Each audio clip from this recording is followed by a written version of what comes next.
Thank you for tuning in to hear our discussion today. My name is Linda Baker, and I'm joined with our panelists, Reverend Linda Burdett and Kathy Cronin. Let's take a moment for a prayer before we begin our discussion. If you'll please just take a breath with me as we enter into this holy place within ourselves, our sanctuary, where we surrender what is concerning and negative. Dear Father, thank you for the lessons that come to us as negative challenges. Allow us to see and feel your love manifest in the present moment. Bless us by turning all that's negative within us to something positive and beautiful for you and for our fellow mankind. In truth and in Jesus' name, amen. Today, I'm going to introduce you to this book. It's called Why We Sleep. It's Unlocking the Power of Sleep and Dreams, and it's by Dr. Matthew Walker. And he's director of the University of California, Berkeley Center for Human Sleep Science. And it's a very interesting book. There's a chapter in here, it's chapter 11, and it's called Dream Creativity and Dream Control. And he talks about REM.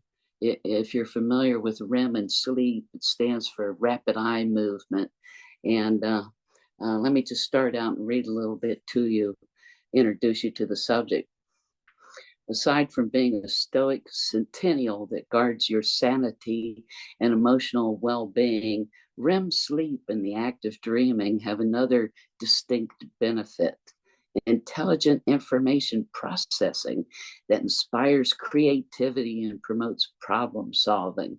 So much so that some individuals try controlling their normally non-volatile,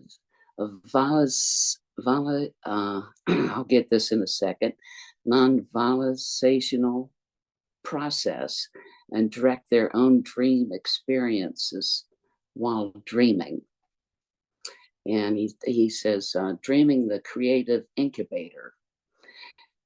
Deep non-REM state strengthens individual memories, as we know, but it is the REM sleep that offers the masterful and complementary benefit of fusing and blending those elemental ingredients together in abstract and highly novel ways. During the dreaming state, your brain will cognate vast rafts of acquired knowledge and then extract overarching rules and commonality, the gist.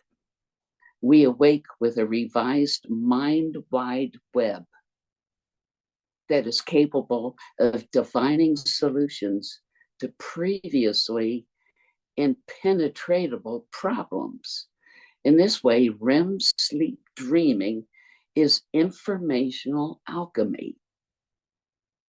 From this dreaming process, I would describe and have some of the most revolutionary leaps forward in human progress. He goes on and he talks about this state of REM when we dream.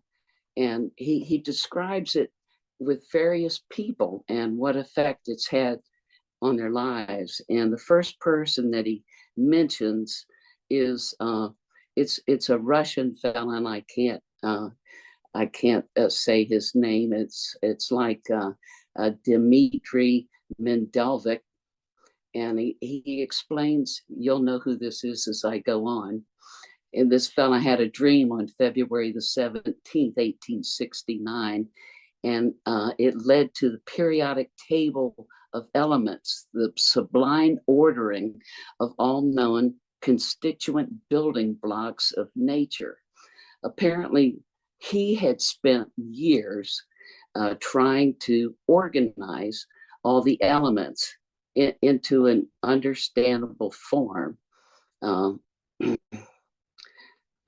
he refers to it, he says, organizational knowledge elements in the universe, euphemistically described by some as the search for God's abacus. And what he did is he made a set of playing cards, and each one was representing one of the universal elements and its unique chemical and physical properties.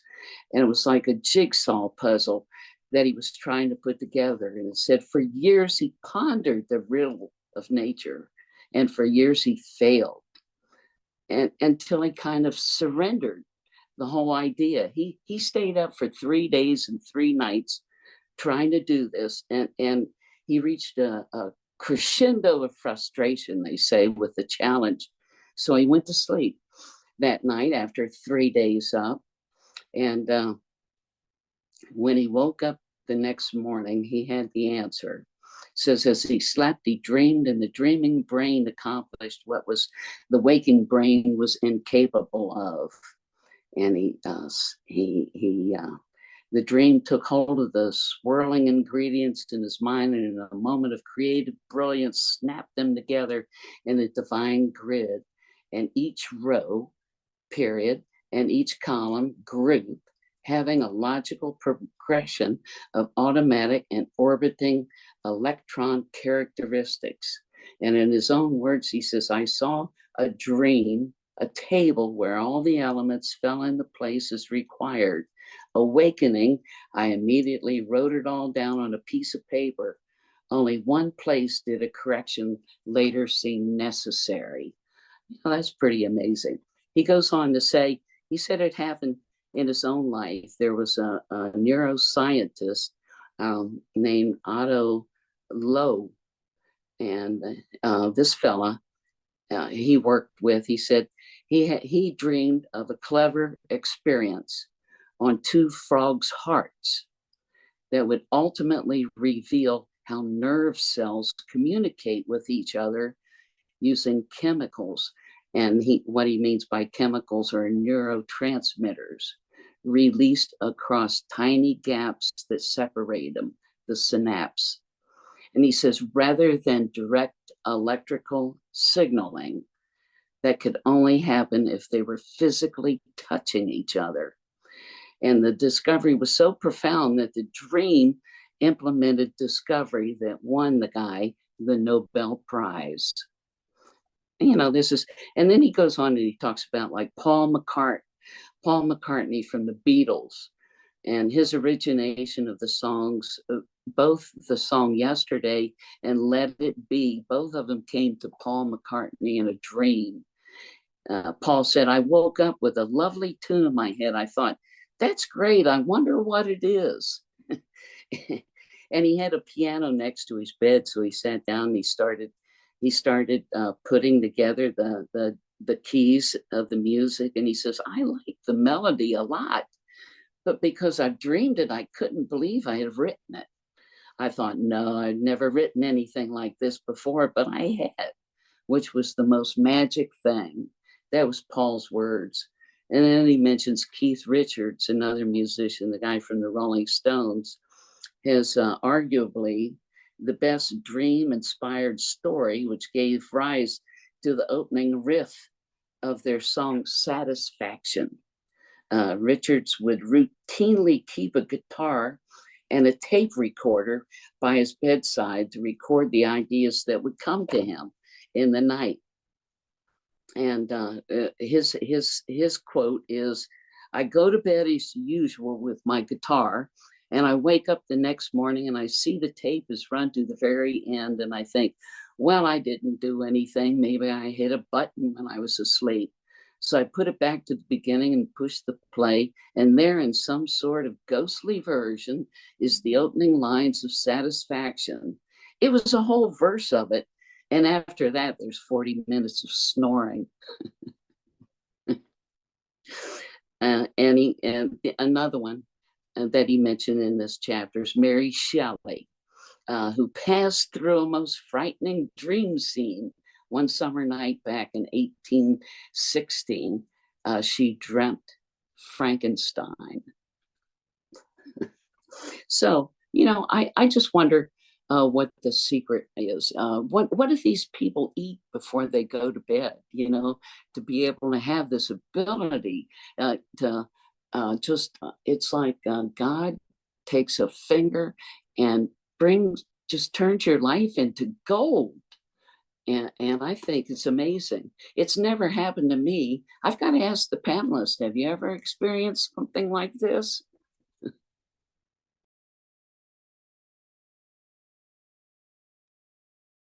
So I would love to share, Linda, that this is such a great topic. And for me, sleep and dreams are prevalent in my life. I have an active dream state, and I keep a dream journal at my headboard so that when I wake up and I, can recall what it is, I can jot down notes and things like that. And sometimes it's like, why in the world was I thinking about this, or what was going on with that? And it's sometimes I wonder how I get any sleep, because I can remember 3 or 4 dreams that I've had throughout the night. It's almost like I have, I'm watching movies consistently, and I'm actively in my dreams. I'm a part of it, or sometimes I'm the observer watching what's going on about it. But I have often found, though, I've not gotten any, music writings or things like that, but it was when I would go to sleep, if I would take into my sleep that I needed a solution to something,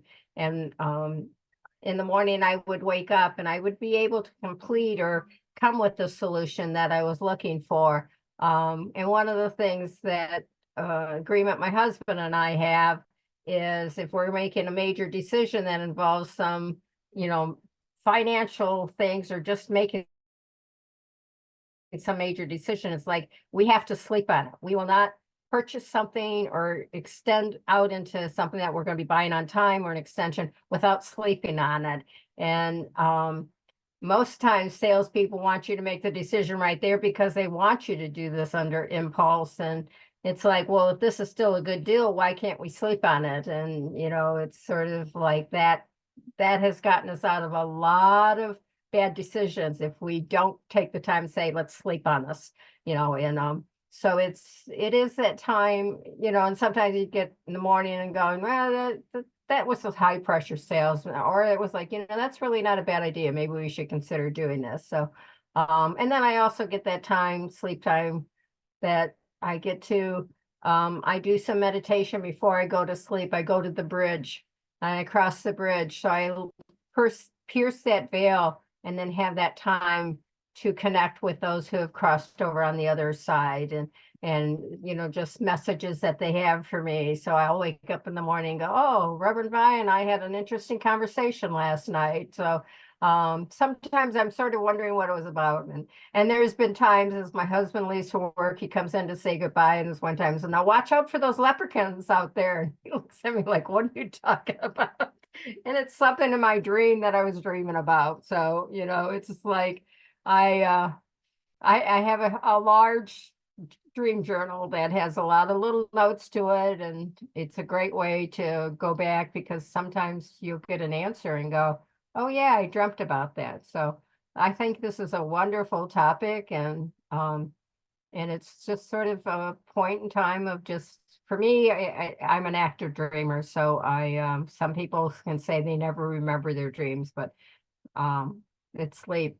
In fact, sometimes I think I avoid going to sleep because I'm afraid of, not afraid, but it's like, it's just going to be a busy night of dreams. So I just stay up and keep doing things. So, but that was always interesting how he wrote about these great solutions that came out, or great music that came out from those dream states, and that they remembered it. So thank you for bringing that, Linda.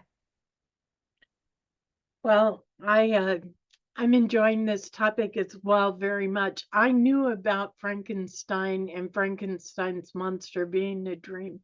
I hadn't heard about the songs, but I knew about that. And now, for the first time ever that I'm aware of, I'm wondering how close REM sleep is to meditation. we know that so often prayer is answered with ideas from divine mind, from all that's there. I can be frustrated with a problem or asking for something, and I take it into meditation, and I feel like I just didn't get an answer. And then I wake up in the morning and the answer is very clear. I believe our dreams are another way for those answers to come to us. I'm a firm believer that the divine, that God is communicating with us always if we just find ways to listen, find ways to cue in. And there are as many different ways to hear messages from spirit as there are people to hear them. Sometimes it's dreams, sometimes it's billboards, sometimes it's meditation, sometimes it's, your Aunt Sally. You just never know where the answers are going to come from. I have had experiences when I was writing my book. I got a couple of whole chapters straight out of dreams. I woke up and knew exactly what was supposed to happen and put them together instantly, and it was fun. It was like they were writing itself, and I was just trying to keep up on the keyboard to get it all down, to get it all out there. I've had that experience, and I get that experience in meditation often. I'll take a question or a problem or anything into meditation and spend time in the silence and come out of it with a clear direction, a clear answer, a new idea. It happens all the time, more so in meditation than sleep and dreaming for me.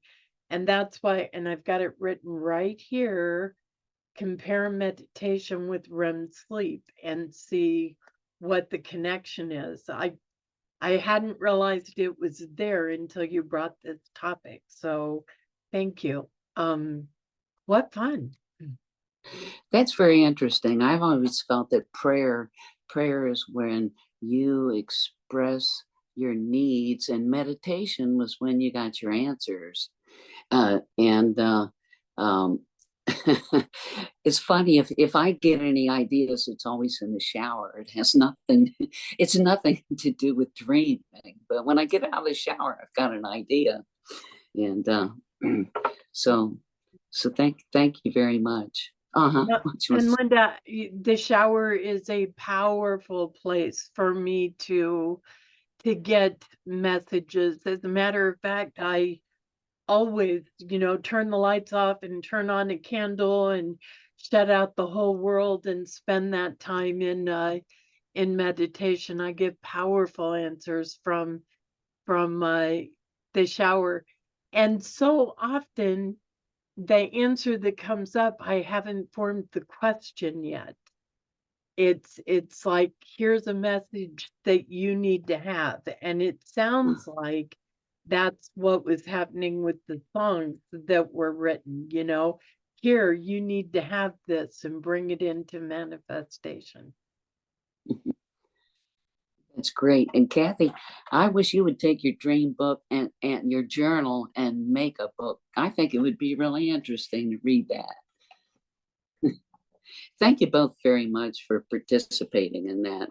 And I want to thank the audience for tuning into our discussion today here on YouTube. We hope you enjoyed it. We invite you to leave your comments and invite you to subscribe to our sessions here. Be with us more often. And these moments, they're meant to bring you insight and inspiration sometimes, and peace and understanding always.